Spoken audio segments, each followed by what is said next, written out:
ನಮಸ್ಕಾರ. ಇದು ಸಂಪ್ರದಾನ charitable trust ಮೈಸೂರಿಂದ ಮಾತಾಡೋದು.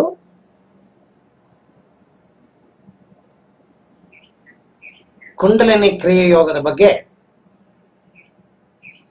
144 ಕ್ರಿಯೆಗಳಿದೆ. ಕುಂಡಲಿನಿ ಅವೇಕನಿಂಗ್ ಅಂತ ಹೇಳ್ತಾರಲ್ಲ, ಆ ಕುಂಡಲಿನಿ ಅವೇಕನಿಂಗ್ ಮಾಡಬೇಕಾದ್ರೆ 144 ಇಂಪಾರ್ಟೆಂಟ್ ಕ್ರಿಯೆಗಳು ಇದೆ. ಆ 144 ಕ್ರಿಯೆಗಳಲ್ಲಿ ಈ ಬ್ರಹ್ಮ ಮುದ್ರಾ ಹಾಗೆ ಅಂತ ಅನ್ನೋದು ಒಂದು. ಬ್ರಹ್ಮ ಮುದ್ರಾ ಕುಂಡಲಿನಿ ಯೋಗದಲ್ಲಿ ಇಡಾನಾಡಿ ಪಿಂಗಳ ನಾಡಿ ಬೇರೆ ಬೇರೆಯಾಗಿ ಕೆಲಸ ಮಾಡ್ತಾ ಇರುತ್ತೆ. ಬೇರೆ ಬೇರೆ ಸಮಯದಲ್ಲಿ ಒಟ್ಟಿಗೆ ಮಾಡಲ್ಲ. ಆದರೆ ಇಡ ಪಿಂಗಳ ಜೊತೆ ಸೇರಿದಾಗ ಸುಷುಮ್ನ ನಾಡಿ ಆಕ್ಟಿವೇಟ್ ಆಗುತ್ತೆ. ಸುಷುಮ್ನ ನಾಡಿ ಆಕ್ಟಿವೇಟ್ ಆದಾಗ ನಿಮ್ಮ ಮೂಲಾಧಾರ ಚಕ್ರದಲ್ಲಿ ಮಲ್ಕೊಂಡು ನಿದ್ರೆ ಮಾಡ್ತಿರುವ ಶಕ್ತಿ ಸುಷುಮ್ನ ನಾಡಿ ಒಳಗಡೆ ನುಗ್ಗಿ ಪ್ರತಿಯೊಂದು ಚಕ್ರಗಳನ್ನು ದಾಟಿ ದಾಟಿ ದಾಟಿ ದಾಟಿ ದಾಟಿ ದಾಟಿ 7 ಚಕ್ರಗಳು ವಿಶುದ್ಧಿ ಚಕ್ರ. ಇದು ಇಲ್ಲಿ ಬಂದಾಗ ಇಲ್ಲಿ ಇದೇನು ಅಂತಂದ್ರೆ, ಈ ಕ್ರಿಯೆ ಯೋಗದಲ್ಲಿ, ಕುಂಡಲಿನಿ ಕ್ರಿಯೆ ಯೋಗದಲ್ಲಿ ಒಬ್ಬೊಬ್ಬರಿಗೆ ಒಂದೊಂದು ಜಾಗದಲ್ಲಿ ಸ್ಟಕ್ ಆಗುತ್ತೆ ಎನರ್ಜಿ ಮುಂದೆ ಹೋದ್ರೆ ಮಾತ್ರ ನಿಮ್ಮ ಸಹಸ್ರಾರ ಚಕ್ರನ ನೀವು ಓಪನ್ ಮಾಡಕ್ ಸಾಧ್ಯ, ಕುಂಡಲಿನಿ ಅವೇಕನಿಂಗ್ ಮಾಡಕ್ ಸಾಧ್ಯ. ಆ ತರ ಒಂದು ಆ ಬ್ಲಾಕೇಜ್ ಅಂತ ಏನು ಹೇಳ್ತೀವಿ ಅದನ್ನ ಸರಿಪಡಿಸೋದಕ್ಕೋಸ್ಕರ ಈ ಕ್ರಿಯೆನ ಕಂಡುಹಿಡಿದಿದ್ದಾರೆ. ಹಂಗಂದ್ರೆ ನಾವು ಕುಂಡಲಿನಿ ಯೋಗ ಮಾಡ್ದೇನೆ ಇದು ಒಂದನ್ನ ಮಾತ್ರ 144 ಕ್ರಿಯೆಗಳಿದೆ ಅಂತ ಹೇಳಿದ್ರಿ, ಯಾವುದೋ ಈ ಒಂದು ಕ್ರಿಯೆನ ಮಾತ್ರ ನೋಡಿ. ಕುಂಡಲಿನಿ ಕ್ರಿಯೆ ಯೋಗ ಅಲ್ಲ, ಡೆಡಿಕೇಟ್ ಮಾಡಬೇಕು. ಆದರೆ ಈ ಪ್ಯಾಕೇಜ್ ಅಲ್ಲಿ ನಮಗೆ ಇಂಡಿವಿಜುವಲ್ ಆಗಿ ಏನು ಉಪಯೋಗಕ್ಕೆ ಬರುತ್ತೆ ಅದನ್ನ ತಗೊಂಡು ಮಾಡೋದ್ರಲ್ಲಿ ತಪ್ಪಿಲ್ಲ. ಈ ಬ್ರಹ್ಮ ಮುದ್ರಾ ಹಾಕೋದ್ರಲ್ಲಿ ಏನು ಉಪಯೋಗ ಬರುತ್ತೆ ಅಂತಂದ್ರೆ, first Bangalore city electronic city, ಹೆಸರೇ ಎಲೆಕ್ಟ್ರಾನಿಕ್ ಸಿಟಿ. ಸಾಫ್ಟ್ವೇರ್ ಇಂಜಿನಿಯರ್ಸು ತುಂಬಿ ಬಿದ್ದಿದ್ದಾರೆ. ಎಲ್ಲಾ ದೇಶಗಳಿಂದನೂ ನಮ್ಮ ಬ್ಯಾಂಗ್ಳೂರಿಗೆ ಬೇಕಾಷ್ಟು ಆರ್ಡರ್ ಬರ್ತಾ ಇದೆ, ಪ್ರಾಜೆಕ್ಟ್ಸ್. ಸಾಫ್ಟ್ವೇರ್ ಇಂಜಿನಿಯರ್ಗಳಿಗೆ ಆಗೋ ಮೇಜರ್ ಪ್ರಾಬ್ಲಮ್ ಕತ್ತು ನೋವು. ನೀವು ಏನೇನೋ ಮಾಡಿ ಸರಿ ಹೋಗೋದಿಲ್ಲ. ಆದ್ರೆ ಈ ಮುದ್ರಾ ನೀವು ಒಂದ್ಸತಿ ನೋಡ್ಬಿಟ್ಟು ಮನೆಯಲ್ಲಿ ಕಂಟಿನ್ಯೂಸ್ ಆಗಿ 10 days ಪ್ರಾಕ್ಟೀಸ್ ಮಾಡ್ಬಿಟ್ಟು ನಂಗೆ ಫೋನ್ ಮಾಡಿ. 100% ಕತ್ತಿನ ನೋವು. ಆದ್ರೆ ಬಿರ್ರಿ ಮಾಡ್ಬಿಟ್ಟು ಕೊನೆಗೆ ನಂಗೆ ಹಂಗಾಗ್ಬಿಡ್ತು ಹಿಂಗಾಗ್ಬಿಡ್ತು ಅಂದ್ರೆ we are not held responsible. ನಾವು ಹೆಂಗೆ ಹೇಳ್ಕೊಡ್ತೀವಿ, ಏನ್ ಹೇಳ್ತೀವಿ ಅದರ ಪ್ರಕಾರ ಮಾಡಬೇಕು. ಇಲ್ಲ ಯಾರಾದ್ರೂ ಈ ಕತ್ತು ನೋವಿರೋರಿಗೆ ಹೇಳ್ತಾ ಇರೋದು ನಾನು, ಕತ್ತು ನೋವಿಲ್ಲ ಅಂದ್ರೆ ಮಾಡ್ಬೋದು, ತೊಂದರೆ ಇಲ್ಲ. ಕತ್ತು ನೋವಿರೋರು ಗೊತ್ತಿರೋರ ಹತ್ರ ಕೂತ್ಕೊಂಡು ಅವ್ರ ಇನ್ಸ್ಟ್ರಕ್ಷನ್ ತಗೊಂಡು ಮಾಡಬೇಕು. ಇಲ್ವಾ ಆನ್ಲೈನ್ ನಲ್ಲಿ ನನ್ನ ಹತ್ರ ಬನ್ನಿ, ಐ ವಿಲ್ ಟೀಚ್ ಯು. ಇಷ್ಟ ಬಂದಂಗೆ ಮಾಡ್ಬಿಡ್ಬೇಡಿ. ಆದ್ರೆ ಖಂಡಿತವಾಗ್ಲೂ ಈ ಕತ್ತು ಸರ್ವಿಕಲ್ ಪ್ರಾಬ್ಲಮ್ ಸ್ಪ್ಯಾಂಡಿಲೈಟಿಸ್ ಅಂತ ಹೇಳ್ತಾರಲ್ಲ, ಅದು ಸರಿಯಾಗುತ್ತೆ, ಖಂಡಿತವಾಗ್ಲೂ ಸರಿಯಾಗುತ್ತೆ. ಈ ಸಾಧಾರಣ ನೆಕ್ ಎಕ್ಸರ್ಸೈಸ್ ಮಾಡ್ತಾರೆ, ಹಿಂಗೆ ತಿರ್ಗಿಸೋದು ಮಾಡೋದು, ಅದು ಅಷ್ಟು ಉಪಯೋಗಕ್ಕೆ ಬರೋದಿಲ್ಲ. ಇಲ್ಲಿರೋ ನರಗಳು ನಿಮಗೆ ಎಕ್ಸರ್ಸೈಸ್ ಆಗತ್ತೆಯೇ ಹೊರತು, ಆದ್ರೆ ಇಲ್ಲಿ ಏನಾದ್ರು ಲಾಕ್ ಗೀಕ್ ಆಗಿತ್ತು ಅಂತ ಇಟ್ಕೊಳ್ಳಿ. ಸ್ಪಾಂಡಿಲೈಟಿಸ್ ಅಂತ ಅನ್ನೋದು ಏನು, ಆ ಡಿಸ್ಕ್ ಇದೆ ನೋಡಿ, ವೆರ್ಟೆಬ್ರಾ, ಆ ಡಿಸ್ಕೋ ಅದರ ಮಧ್ಯದಲ್ಲಿ ನರ ಹೋಗಿ ಸೇರ್ಕೊಂಡಾಗ ಇದು ಕಚ್ಕೊಂಡ್ಬಿಡುತ್ತೆ. ಇದು ಹಿಂಗ್ ತಿರುಗಿದ್ರೆ ಎಲ್ಲಿ ಹೋದ್ರು ನೋವಿದು, ಇದು ಹೊರಗೆ ಬರಲ್ಲ ನರ. ಈ ನರ ಹೊರಗೆ ಬರಲ್ಲ, ಸಿಗಾಕೊಂಡ್ಬಿಡುತ್ತೆ. ಆಯ್ತು. ಈ ಬ್ರಹ್ಮ ಮುದ್ರಾ ಹಾಕಿ ನಾನು ಹೇಳೋ ಈ ಪ್ರಾಣಾಯಾಮನ ಮಾಡಿದಾಗ ಗೊತ್ತಿಲ್ಲದೇನೆ ನರ ರಿಲೀಸ್ ಆಗೋಗುತ್ತೆ. ಇಷ್ಟೇ ಸೀಕ್ರೆಟ್. ತುಂಬಾ ಬೆನಿಫಿಟ್ ಇದೆ, ಮಾಡಿ. ಮತ್ತೆ ಇದರಿಂದ ನಿಮ್ಮ ಮುಖ ಒಳ್ಳೆ ಗ್ಲೋ ಬರುತ್ತೆ, ಶೈನಿಂಗ್. ಬೇಕಾಷ್ಟು ಕೆಮಿಕಲ್ಗಳು, ಆ ಲವ್ಲಿ ಈ ಲವ್ಲಿ 28 ಕ್ರೀಮ್ಗಳು ಏನು ಬೇಕಾಗಿಲ್ಲ. ಈ ಟೆಕ್ನಿಕ್ ನೀವು ಕಲ್ತ್ಬಿಟ್ರೆ ನಿಮ್ ಸುತ್ತಮುತ್ತ ಇರೋರಿಗೆಲ್ಲ ಹೇಳ್ಕೊಟ್ಬಿಟ್ಟು ಅವ್ರನ್ನ ಒಳ್ಳೆ ಬ್ರೈಟ್, ನಿಮ್ ಗ್ರೂಪೇ ಬ್ರೈಟ್ ಆಗಿರ್ಬೋದು.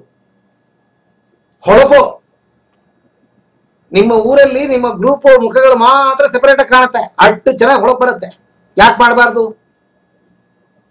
ಸುಕ್ಕುಗಳು ಲೈನ್ ಬರುತ್ತೆ. ಇಲ್ಲಿ ಎಲ್ಲ ಏಜಿಂಗು, ಏಜಿಂಗ್ ಆದ್ರೆ ಇದೆಲ್ಲ ಬರುತ್ತೆ, ಸುಕ್ಕು ಲೈನ್ಗಳು ಎಲ್ಲ ಹೊರಟೋಗುತ್ತೆ. 10 ವರ್ಷ ಕಡಿಮೆ ಕಾಡ್ತಿದ್ರಿ ಖಂಡಿತವಾಗ್ಲು ನೀವು ಮಾಡಿ.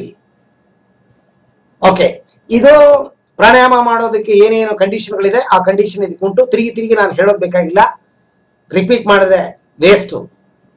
ಪ್ರಾಣಾಯಾಮದ ವಿಡಿಯೋಗಳು ಬೇಕಾಗಿ ಕೊಟ್ಟಿದ್ದೀನಿ, ಅದನ್ನು ಒಂದ್ಸತಿ ನೋಡಿ. ಸುಖಾಸನ, ಪದ್ಮಾಸನ, ಸಿದ್ಧಾಸನ, ಸುಖಾಸನ ಇವು 3 ಆಗ್ಲಿಲ್ಲ. ವಜ್ರಾಸನ ಅದು ಆಗ್ಲಿಲ್ಲ, ಬಿಟಾಕಿ. ಭಗವಂತ ಕೊಟ್ಟಿರುವ ಮರದ ಚಾರು, ಪ್ಲಾಸ್ಟಿಕ್ ಚಾರು, ಮರದ ಚಾರು, ಚಾರಾಸನ ಕೂತ್ಕೊಳ್ಳಿ. ಏನು ಇಲ್ಲ ಅಂದ್ರೆ ಚಾರಾಸನ ಕೂತ್ಕೊಂಡು ಮಾಡಿ, ತೊಂದರೆನೇ ಇಲ್ಲ. ಆಮೇಲೆ ಈ ಮುದ್ರಾ ಪ್ರಾಣಾಯಾಮದಲ್ಲಿ ನೋಡಿ, ಈ ಹೆಜ್ಜಲ್ಲಿ ಕೈ ಇಟ್ಕೊಂಡು ಇದನ್ನು ಮುಚ್ಕೋತೀವಿ. ಇದು ಆದಿ ಮುದ್ರಾ ಅಂತ ಹೆಸರು. ಇದಕ್ಕೆ ಆದಿ ಮುದ್ರಾ ಅಂತ ಹೆಸರು. ಇದನ್ನ ಹಿಂಗಿಟ್ಕೋಬೇಕು. ಹಿಂಗಿಟ್ಕೊಂಡು ಕಿಬ್ಬಟ್ಟೆ ಗೊತ್ತಲ್ಲ, ಕಿಬ್ಬಟ್ಟೆ ಹತ್ರಿ, ಅಬ್ಡಮಿನ್ ಏರಿಯಾ ಕಿಬ್ಬಟ್ಟೆ ಹತ್ರಿ. ಇದನ್ನ ಕೈನ ಹಿಂಗ್ ಇಟ್ಕೋಬೇಕು, ಇಟ್ಕೊಂಡು ಕೂತ್ಕೋಬೇಕು. ನೀವು ವಜ್ರಾಸನ ಕೂತ್ಕೊಂಡ್ರೆ ತುಂಬಾ ಸೌಕರ್ಯ. ತೋರಿಸ್ತೀನಿ ನೋಡಿ, ಐ ವಿಲ್ ಶೋ ಯು.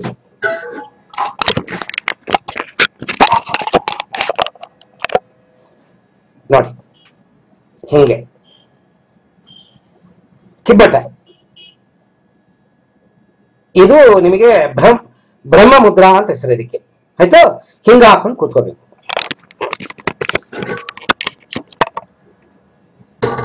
ಬ್ರಹ್ಮ ಮುದ್ರಾ ಹಾಕೊಂಡು ಕೂತ್ಕೊಂಡ್ರಿ. ಕೂತ್ಕೊಂಡಾದ ಏನ್ ಮಾಡ್ತೀರಾ,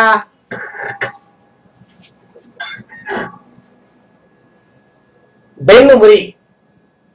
ಇದು ಸ್ಟ್ರೈಟ್ ಆಗಿರ್ಬೇಕು, ಬೆಂಡ್ ಆಗಬಾರ್ದು, ಸ್ಟ್ರೈಟ್ ಇರಬೇಕು 90 ಡಿಗ್ರಿ. ಬಾಡಿ ಫ್ಲೆಕ್ಸಿಬಲ್ ಆಗಿರ್ಬೇಕು, ಟೈಟ್ ಇರಬಾರ್ದು. ಈ ಮುದ್ರೆ ಹಾಕೊಂಬಿಟ್ಟೆ ಅಂತ ಫುಲ್ ಟೈಟ್ ಎಲ್ಲ ಮಾಡ್ಕೋಬಾರ್ದು. ಮುದ್ರೆ ಹಾಕೊಂಡಿದ್ದೀರಿ ಅಷ್ಟೇ ಹೊರತು ಬಾಡಿ ರಿಲ್ಯಾಕ್ಸ್ಡ್ ಆಗಿರುತ್ತೆ. ಸುಮ್ಮನೆ ಹಮ್ಕೋದೆಲ್ಲ ಮಾಡಬೇಡಿ, ಸುಮ್ಮನೆ ಇಟ್ಕೊಳ್ಳಿ ಸಾಕು. ಓಕೆ, ಕಿಬ್ಬಟ್ಟೆಯಲ್ಲಿ ಇಟ್ಕೊಂಡಿದ್ದೀರಾ. ಈಗ ಏನ್ ಮಾಡ್ತೀರಾ ಅಂತಂದ್ರೆ ಕತ್ತನ್ನ ರೊಟೇಷನ್ ಮಾಡೋದು. ಹೇಗೆ, ಯಾವ ತರ ಪ್ರಾಣಾಯಾಮ ಮಾಡಬೇಕು ಅಂದ್ರೆ ಕಣ್ಣು ಮುಚ್ಕೋಬೇಕು. ಮುಚ್ಕೊಂಡು ಇದು ಸ್ಟ್ರೈಟ್, ಇಲ್ಲಿಂದ ಒಂದು ಲೈನ್ ಹಾಕಿದೆ, ಇಲ್ಲಿಂದ ಈ ಕಡೆ ಒಂದು ಲೈನ್ ಹಾಕಿದೆ, ಹಿಂದೆ ಒಂದು ಲೈನ್ ಹಾಕಿದೆ, ಮುಂದೆ ಒಂದು ಲೈನ್ ಹಾಕಿದೆ ಅಂತ ಊಹಾ ಮಾಡ್ಕೊಳ್ಳಿ. ಓಕೆ, ಈಗ ನಾನು ರೈಟ್ ಸೈಡು ಕತ್ತನ್ನ ನಿಧಾನವಾಗಿ ತಿರುಗಿಸ್ತೀನಿ. ನಿಧಾನವಾಗಿ ತಿರುಗಿಸ್ಬೇಕು.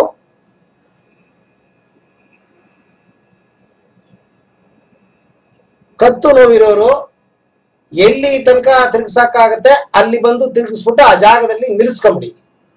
ಕತ್ತು ನೋವಿಲ್ಲದೆ ಇರೋರು ಮ್ಯಾಕ್ಸಿಮಮ್ ನಿಧಾನವಾಗಿ ಎಷ್ಟು ಸ್ಟ್ರೆಚ್ ಮಾಡೋಕ್ಕಾಗತ್ತೆ ಅಷ್ಟು ಸ್ಟ್ರೆಚ್ ಮಾಡಿ. ಬಾಡಿ ತಿರುಗಬಾರ್ದು, ಕತ್ತು ಮಾತ್ರ ತಿರುಗಬೇಕು. ಈಗ ಫುಲ್ ಸ್ಟ್ರೆಚ್ ಆಗಿ ನಿಂತ್ಕೊಂಡ್ಬಿಟ್ಟಿದೆ ಕತ್ತು, ಇದರ ಮೇಲೆ ಹೋಗೋದಿಲ್ಲ. ಇನ್ನೇನಾದ್ರು ಜಾಸ್ತಿ ಮಾಡಕ್ ಹೋದ್ರೆ ಕಟ್ಟಾಗಿ ಕೆಳಗೆ ಬಿದ್ದೋಗುತ್ತೆ. ಆ ಲೆವೆಲಿಗೆ ಬಂದಿದೆ. ಆಯ್ತು, ಮುದ್ರೆ ಹಾಕೊಂಡಿದ್ದೀರಾ. ಈಗ ಡೀಪ್ ಇನಲೇಷನ್, ಡೀಪ್ ಎಕ್ಸಲೇಷನ್, ದೀರ್ಘವಾಗಿ ಗಾಳಿಯನ್ನು ತಗೊಂಡು ಗಾಳಿಯನ್ನು ಬಿಡಬೇಕು 5 ಸತಿ. ಓಕೆ, ನೋಡಿ ನಾ ಮಾಡ್ತೀನಿ ನೋಡಿ. ಕಣ್ಣು ಮುಚ್ಕೊಳ್ಳಿ, ಒಳಗಿಟ್ಕೋಬೇಡಿ, ಬಿಟ್ಬಿಡಿ.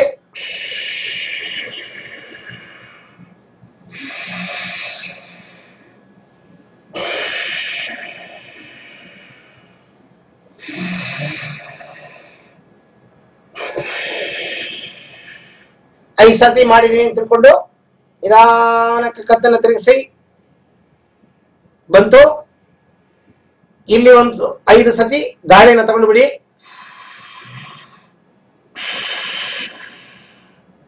ಅಥವಾ ಒಂದು 2 ಸತಿ ನಾನು ಮಾಡಬೇಕು. ಈಗ ಲೆಫ್ಟ್ ಸೈಡು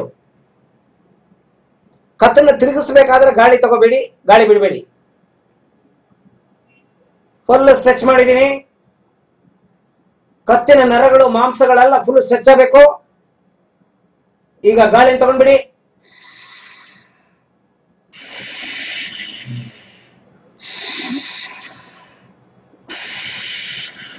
ನಾ 2 ಸತಿ ಮಾಡಿದ್ದೀನಿ, ನೀವು 5 ಸತಿ ಮಾಡ್ಬೇಕು ಮಿನಿಮಮ್. ನಿಧಾನವಾಗಿ ತಗೊಂಬನ್ನಿ, ಸೆಂಟ್ರಲ್ಲಿ ತಂದು ನಿಲ್ಲಿಸ್ಕೊಳ್ಳಿ. ನಿಧಾನವಾಗಿ ಹಿಂಭಾಗ ಹೋಗ್ಬೇಕೀಗ. ಕಣ್ಣು ಮುಚ್ಕೊಂಡು ನಿಧಾನವಾಗಿ ತಗೊಂಡೋಗಿ. ಎಷ್ಟಾಗುತ್ತೋ ಕತ್ತು ಹಿಂಭಾಗ ಅಷ್ಟು ಸ್ಟ್ರೆಚ್ ಮಾಡಿ. ಫುಲ್ ಕತ್ತು ಹಿಂಭಾಗ ಹೋಗ್ಬೇಕು. ಎಷ್ಟಾಗುತ್ತೋ ಅಷ್ಟು ಈ ಗಾಳಿ ತಗೊಂಡ್ಬಿಡಿ. ಮೂಗಲ್ ತಗೋಬೇಕು, ಮೂಗಲ್ ಬಿಡಬೇಕು.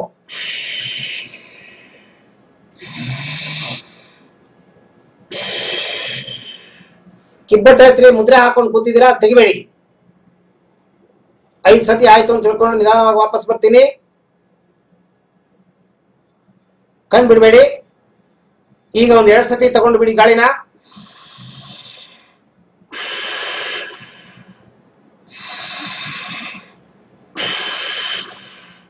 ನಿಧಾನವಾಗಿ ಕೆಳಭಾಗಕ್ಕೆ ಬರಬೇಕು. ನೋಡಿ, ಈ ಜಾಗ ಎದೆಯನ್ನು ಮುಟ್ಟಬೇಕು. ಫುಲ್ ಸ್ಟ್ರೆಚ್ ಮಾಡಬೇಕು. ಯು ಶೇಪ್ ಅಲ್ಲಿ ಹಾಕಿದ್ರೆ ಕರ್ವ್ ಹೆಂಗ್ ಬರುತ್ತೆ ಹಂಗ್ ಬರಬೇಕು. ಕತ್ತತ್ರ ಕರ್ವು ಫುಲ್ ಸ್ಟ್ರೆಚ್ ಮಾಡಿ ತಗೊಳ್ಳಿ. ಗಾಳಿನ ಬಿಡಿ.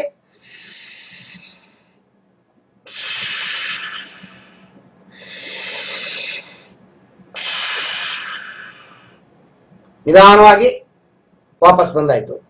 ಒಂದ್ 2 ಸತಿ ಗಾಳಿ ತಗೊಂಡ್ಬಿಡಿ.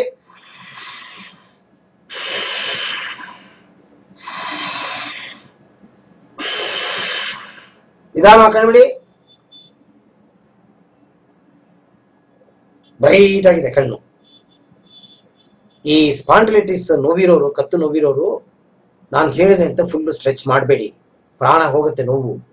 ನಿಮ್ ಕೈ ಎಷ್ಟು ಮಾಡಕ್ಕಾಗತ್ತೆ ನೋಡಿ. ಇಷ್ಟ ಆಯ್ತಾ? ಇಷ್ಟೇ. ಗಾಳಿ ತಗೊಂಡ್ ಬಿಡ್ತಾ ಇರಿ. ಈ ಕಡೆ ಬಂದ್ರಿ, ಪುನಃ ಈ ಕಡೆ ಬಂದು ಇಷ್ಟ ಆಯ್ತು, ಗಾಳಿ ತಗೊಂಡ್ ಬಿಡಿ.